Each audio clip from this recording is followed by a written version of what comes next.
करके आंसू रब की चला वहां से आज, खूब सजाया गायक ने अपना साज खुमार, दूर से डोली आती देखी देखा राय रियाज, दिल ही दिल में दुआएं मांगी तू ही रखियो लाज, मेरे मौला आज राजा रीजे राग पर।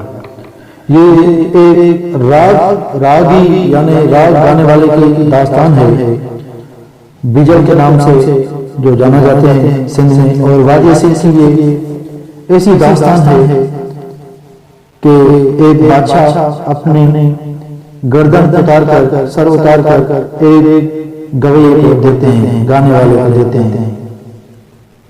सूरत राज ये सुमरा दौर की और वादी सिंह की दास्तान है।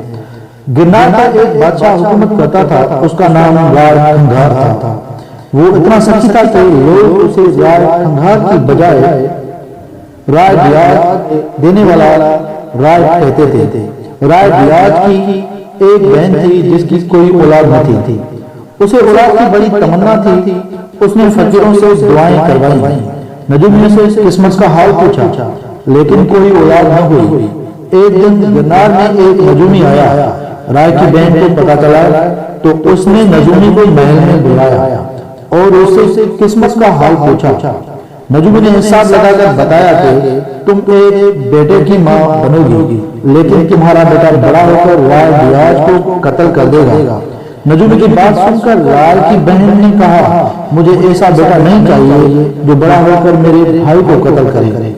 ऐसे बेटे से तो मैं बेऔलाद की ही अच्छी। कुछ अरसे के बाद उसके यहाँ एक लड़का हुआ तो उसे नजूमी की बात याद आ गई। उसने उसी वक्त एक संदूक बनवाया, बच्चे को संदूक में रखा, 7 कीमती हीरे भी रखे और संदूक को दरिया में डाल दिया। संदूक दरिया में डोलता अजमेर पहुंचा। अजमेर में एक चरवाहा दरिया के किनारे बकरियां चरा रहा था। उसकी नजर संदूक पर पड़ी तो वो समझा कि शायद संदूक में खजाना है। उसने दरिया से संदूक निकाला और लोगों की नजरों से उसे छुपाकर घर ले आया।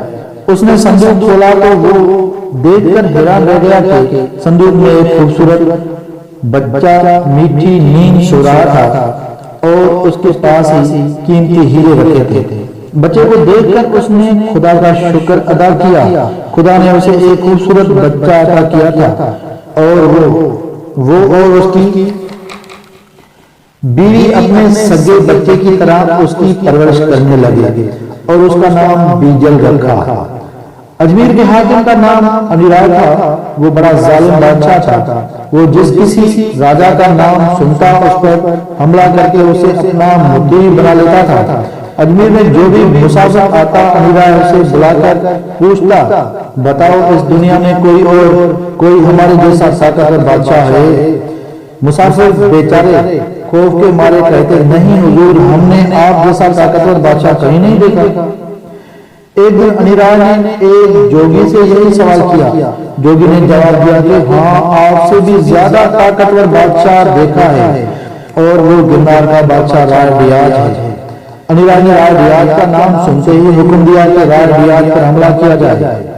वजीरों और मुशीरों ने उसे समझाया कि राय रियाज एक ताकतवर बादशाह है, उससे जंग करना इतना आसान नहीं। उसका किला 5 कोस ऊंचे पहाड़ पर बना हुआ है। बादशाह उसके किले को छूकर गुजरते हैं। किले के 400 बुर्ज हैं। हर बुर्ज पर हिफाजती दस्ता मुतय्यन है। पहाड़ की ढलानें ऐसी हैं कि उन पर चढ़ा नहीं जा सकता और रियाज के पास फौज भी ज्यादा है। अनिराज ने वजीरों का मशवरा मान लिया और रियाज पर हमला करने का इरादा तर्क कर दिया। अनिराज की 6 बेटियां थी। जब 7वीं बेटी पैदा हुई तो उसने हुक्म दिया कि बच्ची को दरिया में फेंक दिया जाए। उसी वक्त एक संदूक बनवाया गया और बच्ची को संदूक में रखकर दरिया में डाल दिया गया। संदूक तैरता हुआ गिरनार पहुंचा। गिरनार में रत्ना नाम का कुम्हार रहता था। रत्ना को वो संदूक मिला। उसने संदूक खोलकर बच्ची को निकाला। उसकी भी कोई औलाद न थी। वो बच्ची को अपनी बेटी की तरह पालने लगा। उसने बच्ची का नाम सूरज रखा। सूरज। बिजल जवान हुआ तो बकरियां चराने लगा। एक दिन वो जंगल में बकरियां चरा रहा था कि उसे बड़ी दिलफरेब मौसीकी सुनाई दी। वो उस तरफ गया जहां से मौसीकी सुनाई दे रही थी और देखा कि दरख्त पर हिरन की अंतड़ियां लटक रही थीं। हवा के झोंके से दरख्त की टहनियां हिलती तो अंतड़ियां आपस में घसती और इनमें से अजीब और दिलफरेब मौसीकी उभरती। उस मौसीकी में ऐसा जादू था कि जंगल के परिंदे यहाँ तक के वैश्य जानवर भी गर्दन झुकाकर मौसीकी सुन रहे थे। बिजल भी खामोशी से मौसीकी सुनता रहा। थोड़ी देर के बाद मौसीकी बंद हो गई और सब जानवर चले गए। बिजल ने दरख्त से अंतड़ियां उतारी और इन्हें काटकर एक साज बनाया जिसका नाम उसने खुम्मार की और सुरंदा रखा। वो बस्ती में साज बजाता तो लोग काम काज छोड़कर उसके गिर्द जमा हो जाते और जब जंगल में बजाता तो जंगली जानवर उसके पास आकर बैठ जाते और गर्दन झुकाकर उसका साज सुनते। सूरज जवान हुई तो रत्ना कुम्हार को उसकी शादी की फिक्र हुई। सूरज बादशाह की बेटी थी। मामूली कपड़ों में भी वो शहजादी लगती थी। रत्ना चाहता था कि ऐसी खूबसूरत लड़की की शादी किसी बादशाह से हो जाए। उसने किसी तरह अमीरा से सूरज की शादी की बात छेड़ी और अमीरा राजी हो गया। शादी की तैयारियां शुरू हुई और जब बारात रवाना होने लगी तो वजीरों ने अमीरा को मशवरा दिया कि रत्ना गिरनार में रहता है। गिरनार के हाकिम राडियात से आपकी दुश्मनी है, इसलिए आपका वहां जाना मुनासिब नहीं। आप अपनी कोई चीज भेज दें, उससे आपकी शादी कराई जाए। अनीरा ने वजीरों की बात मान ली। रत्ना को अपना तीर दिया कि सूरज की इस तीर के साथ शादी कर दी जाए। बारात गिरनार को रवाना हुई और बड़ी धूमधाम से सूरज की शादी हुई। राडियात को जब पता चला कि उसकी सल्तनत की एक खूबसूरत लड़की उसके दुश्मन राजा अनीरा से बिहाई जा रही है तो उसने अनीरा के बारातियों को वापस कर दिया और सूरज से शादी कर ली। जब अनीरा को पता चला कि राडियात ने उसकी बीवी से शादी कर ली है तो उसने राडियात पर हमला कर दिया, लेकिन अनीरा को शिकस्त हुई। अनीरा ने अपनी जिल्लत का बदला चुकाने के लिए ऐलान करवाया कि जो भी राडियात को मारकर उसका सर ले आएगा उसे इनाम दिया जाएगा। एक दिन बिजल की बीवी ने ये ऐलान सुन लिया। उसने सुन रखा था कि राडियात राज का रसिया है और मौसीकारों को बड़ी बड़ी बख्शिशें देता है। बिजल ने ऐसा साज इजाद किया था जिससे सुनकर इंसान वैश्य परिंदे भी उसके कदमों में सर रख देते थे।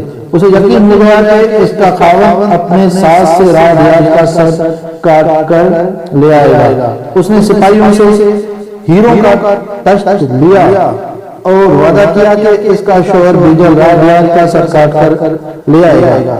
शाम हुई, बिजल बकरियां चराकर वापस आया तो बीवी ने उसे बताया कि मैंने अनीरा के ढंडोरियों से वादा कर लिया है कि मेरा शोहर राडियात का सर काट कर ले आएगा।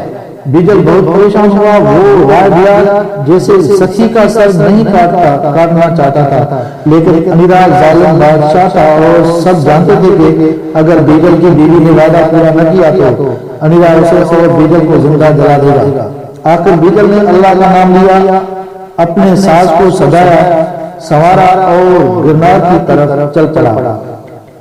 तूफ फूटने लगी तो बिजल ने अल्लाह को याद किया और साज बजाना शुरू किया। सारा शहर सुरों की आंच में सुलगने लगा। राडियात अपने महल में था कि उसने बिजल के साज की मौसीकी सुनी। उसने बड़े बड़े मौसीकारों को सुना था, लेकिन इस साज में ऐसा जादू था जिसने उसे बेचैन कर दिया। उसने शाहना डोली भेजी और बिजल को अपने महल में बुलाया। राडियात ने इससे बड़ी इज्जत दी और साज बजाने को कहा। बिजल ने साज बजाया। साज सुनते ही राडियात बेचैन हो गया। उसे बड़े इनामात दिए, लेकिन बीजल ने कोई इनाम कबूल नहीं किया। हर रोज रात को राय बीजल को अपने दीवान खान खास में बुलाता और इसका साज सुनता। बीजल साज बजाता, साज सुनकर राय पर बेचैनी तारी हो जाती। वो उसे बड़े बड़े इनामात देता, लेकिन बीजल वो सारे इनामात वापस कर देता। आखिर एक रात बीजल ने मौका देखकर राय से उसके सर का दाम मांग लिया और राय सर का दाम देने के लिए तैयार हो गया। और एक रात बीजल का सुनते सुनते उसने अपना सर काट लिया। बीजल ने रियाज का कटा हुआ सर उठाया और सारे शहर को रोता छोड़कर अनिराय की तरफ चला और राय का सर अनिराय के कदमों में रखा। कहते हैं कि बीजल ने जब राज से अपना उसका सिर मांगा तो फिर राज ने कहा, जो तुम चाहो मैं दे सकता हूँ। और सूरज ने भी उससे मिन्नतें की कि तुम मेरे शोर का सर न काटो। लेकिन और लोगों ने भी, वजीरों ने भी मिन्नतें की, क्या रखा है एक सर में, आप जो चाहो उसको दे सकते हैं आपको। लेकिन बीजल ने नहीं माना और अमीरा का सर ही मांगा। फिर अमीरा ने कहा, ठीक है तुम मेरा सर ले लो। अपना सर कटवा के बीजल के हवाले कर दिया। इसी वजह से पूरी बादशाही उसका इलाका दुखी हो गया। अनिराज ने ब्याज का कटा हुआ सर देखा तो वो बहुत खुश हुआ, लेकिन उसने बीजल को जलावतन कर दिया कि जिसने ब्याज जैसे सखी बादशाह का सर काट लिया था, उस शख्स से किसी अच्छाई की उम्मीद नहीं की जा सकती। बीजल समझता था कि ब्याज का कटा हुआ सर देखकर अनिराज बहुत खुश होगा, लेकिन अनिराज ने तो उसे जलावतन कर दिया। अब वो कहाँ जाए? वो सीधा अपनी बीवी के पास आया और कहा कि ये सब कुछ तुम्हारी वजह से हुआ। मैंने सूरज रानी का सुहाग लूटा और राजराज जैसे सखी बादशाह का सर काट लिया और मुझे जीने का कोई हक नहीं। बीवी को वहीं छोड़कर वो गरनार की तरफ चला। बीवी भी उसके पीछे पीछे चली। राजराज की मौत से सारा शहर मातम कदा बन गया था। सूरज ने संदल की लकड़ी की चिता तैयार कराई और ब्याज के लिए रेती हुई चिता में कूद गई। बीजल गिरनार पहुंचा तो सूरज चिता में जल रही थी। बीजल भी इस चिता में कूद पड़ा। बीजल की बीवी ने देखा तो उसने भी चिता में छलांग लगा दी और तीनों जलकर राख हो गए।